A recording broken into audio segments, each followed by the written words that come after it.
In today's video, I'm going to share with you my entire perfume collection for this year. Recently, I did sell a few and gave a few also to my sister.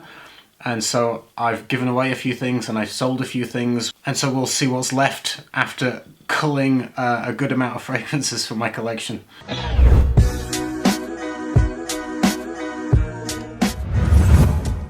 I'll start off by showing one of my newest fragrances, which is actually an old fragrance. This is by Kilian Sacred Wood, which I have repurchased for a second time. I used all of the first one. This is the new version, which now has a gold lid and a gold plate. To describe this is very simple. It is a creamy, musky sandalwood. Now, in my opinion, based on having an old bottle and now having a new one, I feel like they've done something to it. It doesn't seem to have the same longevity and sillage that it once did. This feels that it doesn't last quite as long and it doesn't project as well. Just in my own opinion, based on, you know, having an older bottle and using it all for a few years and now going to the new one, it doesn't seem to do as well. I do adjust mine. I unscrew it and pour in some real Indian sandalwood essential oil, so mine has natural real sandalwood in there as well. Another one that you could look into is Tam Dao by Diptyque. Personally, I prefer Sacred Wood, just a personal opinion. The next newest fragrance in my collection that you may not know that I have is this one. It is by Milano FragranceView and is called Naviglio. I can't pronounce it, I apologize, but it is this one, and this is essentially a slightly, I would describe it as maybe slightly aldehydic musky soap.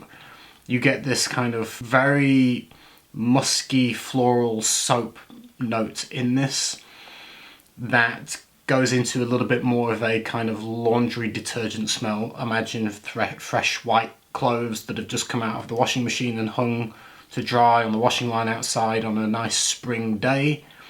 It's fresh, it's clean, it's soapy, and that is essentially it in a nutshell. It is very long lasting. It lasts for many hours. It's one of the longer lasting, fresher fragrances that I've tried. I would say the only downside to this one in my own personal life is that this one makes my brother-in-law sneeze really badly. I don't know what is in it that has that reaction. He's never had that reaction before with any of the other fragrances that I've worn around him. But when I sat in the car next to him wearing just a couple of sprays of this, he could not stop sneezing for the whole car ride. It just sneeze. So there's something in it that some people, I don't think very many to be honest, but obviously some people will have a reaction where this really makes them sneeze a lot. So that, you know, test it out for a sample in case you're one of the rare ones that you have a reaction to this where it makes you sneeze a lot. One of the newer fragrances in my collection is French Lover by Frédéric Malle. This one is great. It's probably my favorite fragrance at the moment. I'm wearing it a lot at the moment and I really enjoy it. It does have similarities to Creed's Royal Oud, but this one is a little bit more green, I would say. A little bit less spicy, less aggressive, and a little bit more dusty green. This one is great.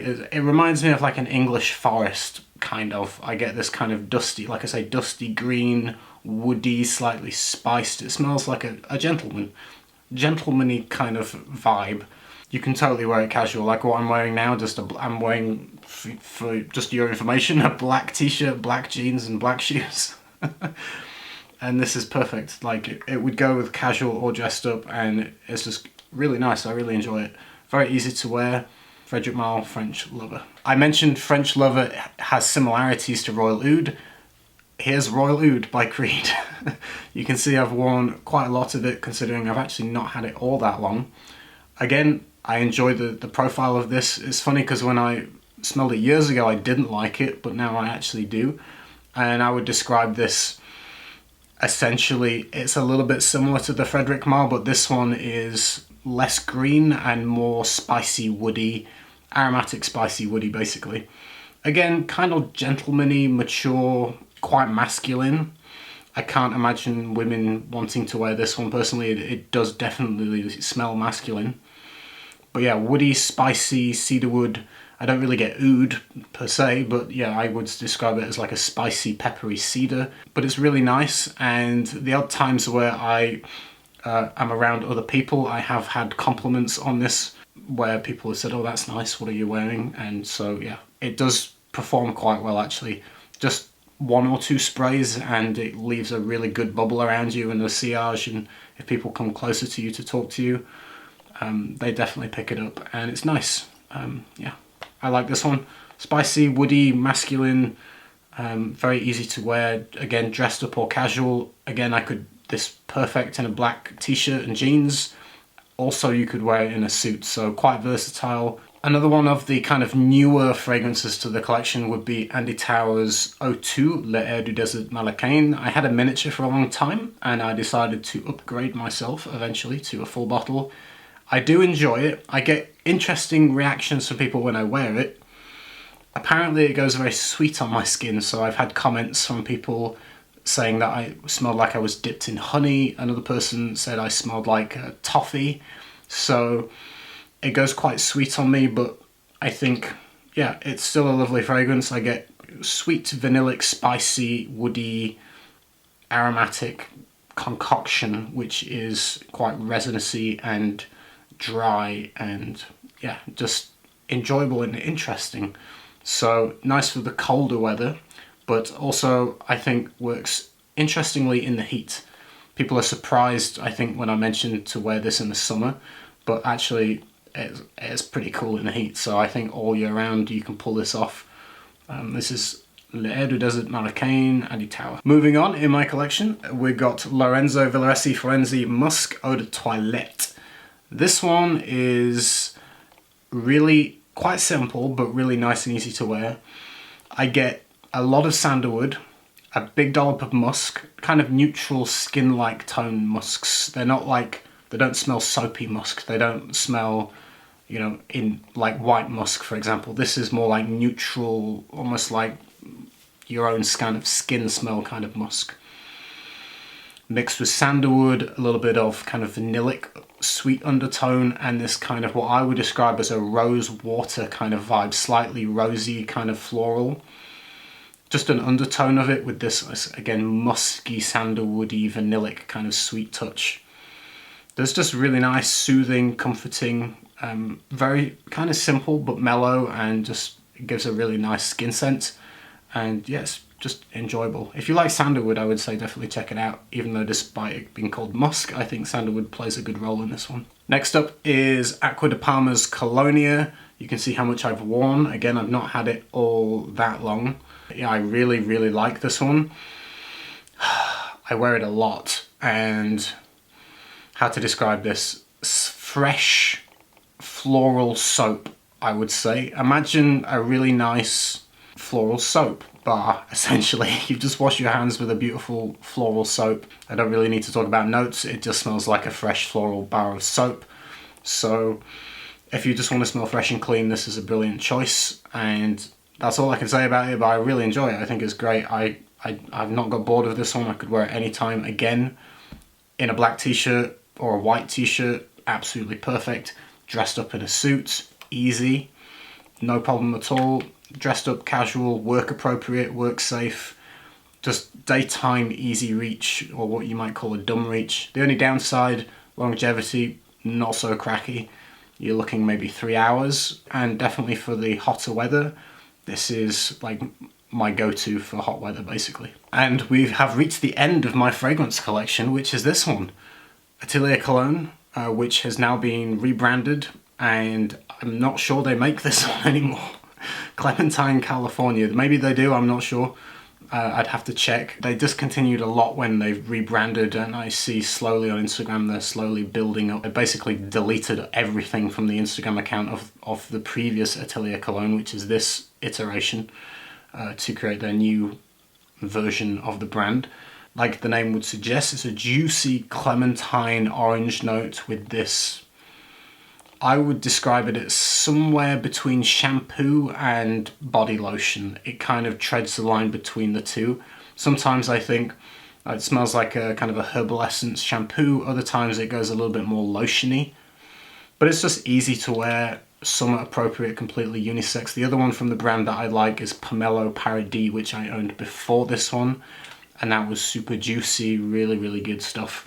Pomelo Paradis, honestly, is probably my favourite, but I went for a change when I finished that bottle and went for this one. I think if I was to repurchase one from the brand, I'd go back to Pomelo Paradis personally, but this one is still a nice choice. That is it for my fragrance collection. I'm going to show you a zoomed in version so you can see how kind of I lay it out on my bookcase here. There are a small array of miniature bottles here, which you may or may not be interested in. There's a couple of Mitsuko minis by Galan. There's a mini Shalimar also. There are a couple of Christian Dior miniatures as well. We've got Gris Mantan, I can't pronounce French words, apologies. And the other one is Ambre Nuit. We've got a mini of Chanel Coromandel. Rasse Fort's miniature here, which I can't remember the name of right now, but it was the one with like a million different ouds in there. Last of the Agar, it was called. It just came back to me. We've got a miniature from the replica line of Maison Margiela called By the Fireplace. I've got a travel spray of Clive Christian C. Clive Christian gave me a couple of these travel sprays for free to review, which was nice of them. And I kept this one because of its obvious similarities to Tuscan Leather, which is my favourite fragrance, which I don't own anymore. I didn't give it away, I sold it. I sold my favourite fragrance out of not wanting to be too attached to things. But I did keep this one, Clive Christian C. Tuscan Leather is better in my opinion, just for my own taste, but this is a more complex, I would say maybe a more mature, maybe a more dynamic, mature, gentleman-y version of Tuscan Leather. I would describe this as there is differences. This one is more nuanced, more complex, deeper, kind of more interesting facets, to be honest. But I just really like the original. So for me, Tuscan Leather is the best one, which is subjective. But given the choice, I would wear the original Tom Ford Tuscan Leather over Clive Christian C. But I appreciate the quality of the blending in this is very good. This one is actually Mitsuko, but it's empty. It's one of my mother's bottles, but it's been used up. There's nothing left in it, but I kept the bottle because it looks pretty. This miniature is by Kayali. It's called Vanilla 28. And this one is Unrose de Kandahar by Andy Tower Miniature. And that's all of my miniatures. And that's my entire fragrance collection. There is one shout out. I do have a bottle of Decant, which I made in my own bottle. And this is Colonia by Rasse Fort, which I decanted into a spray because the original bottle is a splash-on, which, to be honest, I'm not a fan of. So I put it in a spray bottle, so it's in my own, but it smells great. So I do wear it, I enjoy it, it's a fantastic fragrance. I did get rid of the original bottle of what was left and just kept my decant so I can use it myself. Currently, that is my entire fragrance collection for this year. I don't think I plan on buying anything new. Just for anyone that's curious for the end of the video, I'm sure some people will be wondering, but I've not displayed my own brand, Centauri Perfumes. If anyone doesn't know watching this, I do have my own brand. I'm a self-taught perfumer. I created a brand called Centauri Perfumes. I feel it's inappropriate to do a fragrance collection video where I showcase my own work.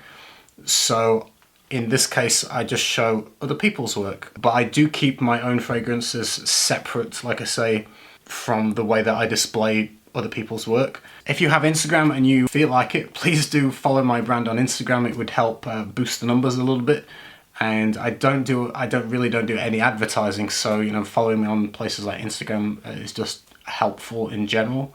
Thank you. Hope you enjoyed the video of my humble collection, and I will see you soon with some more. Take care, everyone. Bye. Oh, man, Harlem gives me Sunday headache, but that old man Harlem keeps me rolling on.